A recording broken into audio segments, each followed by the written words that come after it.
Assalamualaikum. Okey, hari ini kita bersama. Assalamualaikum, nama saya Aiman Haziq bin Muhammad Azam. Saya dari kelas 5 Adil tahun 2025. Okey, Aiman nak tanya sikit, apa tips Aiman untuk SPM? Bagi saya untuk SPM kan, tips dia, korang kena set niat belajar tu. Jangan sebab nak jawab SPM semata-mata lah. Korang kena set niat tu memang semata-mata nak belajar. Confirm korang akan dapat perubahan yang sangat ketara. Trust me. Hala tuju Aiman lepas ni apa? Hala tuju saya lepas ni, saya ada minat tu nak masuk dalam bidang medik lah, dengan harapan dapat jadi doktor pakar bedah saraf.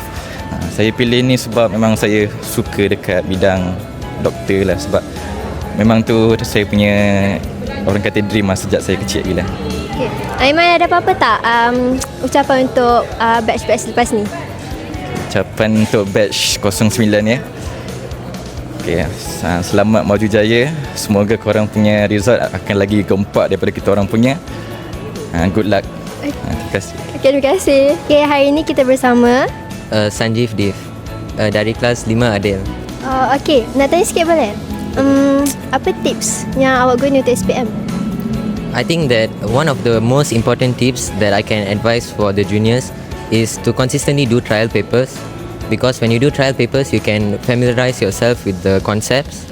And I also think that you should study the syllabus very early on. Ever since you enter Form 4, you should already be serious with your subjects. Make sure you don't do anything last minute, because it will delay your progress. Okay, lepas ni apa hala tuju? After this, I'm planning to pursue either chemical engineering or electrical engineering, because my interest lies within systems, and I think that engineering is the most suitable path for me. Okay, Puan, apa nasihat yang boleh Puan bagi untuk pelajar seterusnya? Nasihat saya untuk pelajar-pelajar SPM yang akan datang ni adalah yang penting konsistensi. Sebab bukan buat preparation last minute. Yang penting setiap hari mereka kena buat apa yang dia ajar di sekolah, dan juga latihan tambahan, dan juga ikut exactly past year paper. Sebab past year paper ni banyak yang dapat tips untuk menuju ke era kecemerlangan dalam peperiksaan SPM nanti. Okey, itu. Terima kasih. Okey, hai korang, sekarang ni kita bersama dengan Nama saya Ilaida Anais dari kelas 5 Adil. Okey Kak, apa yang Kak guna untuk study? Saya kalau study biasanya petang-petang, lepas tu kena study consistently. Jangan study kejap-kejap study, sekejap-kejap tak study. Macam hari-hari kena study. Okay, ada tak apa-apa yang akan nak nasihatkan untuk batch lepas ni? Nasihat saya kena start awal lah. Jangan nak tunggu last minute, jangan nak tunggu 3 bulan sebelum tu. Kena start dari sekarang, supaya nanti senang lah nak ingat balik ke. Hala tuju akak lepas ni? Saya nak ke arah IT, sebab saya enjoy coding. And SK pun dapat lah A+. The first one in the school dapat A+ tahun 2025. Okay, last tips untuk budak Sainscom apa Sainscom dia kena selalu belajar buat coding sendiri. Okay, itu je. Terima kasih. Hai korang, sekarang ni kita bersama dengan pelajar SPM Straight A+ tahun 2025, iaitu Nama saya Muhammad Syazafrin bin Muhammad Safi'i, kelas 5 Adil. Okey, satu soalan yang pertama. Apakah perasaan anda sebaik sahaja mengetahui anda mendapat keputusan cemerlang dan seterusnya sebagai pelajar terbaik dalam peperiksaan SPM 2025?